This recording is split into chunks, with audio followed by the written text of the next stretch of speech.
કે ગાયના ગૌમૂત્રથી એટલા બધા પેસ્ટિસાઇડ બને. તમે ખાલી ગાયના ગૌમૂત્રમાં ગંધારો વજ ડબલામાં ભરીને મૂકી દો. 20 લીટર ગૌમૂત્રને 2 કિલો વજનો પાવડર ખાંડીને એને 3-4 દી મૂકી દો, અને પછી એમાંથી પંપે 50 ગ્રામ નાખીને મરચીમાં, રીંગણીમાં, માંડવીમાં છાંટી દો. લીલી કે ધોરી કે પીરી એકેય મસીનો સત્યાનાશ થઈ જાય, ત્યાં રહે જ નહીં.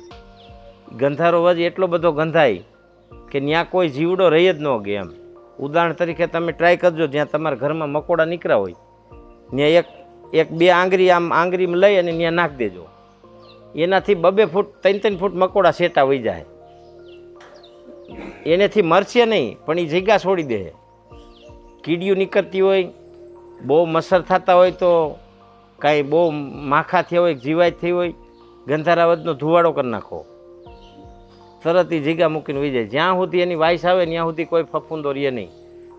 એટલે એવી ઘણી બધી ઔષધિ છે કે જે પ્રકૃતિની સાથે રહીને કામ કરે, જે જીવડાને મારે નહીં અને આપણું કામ થઈ જાય. એટલે બે બાજુથી બચાવ થઈ ગયો.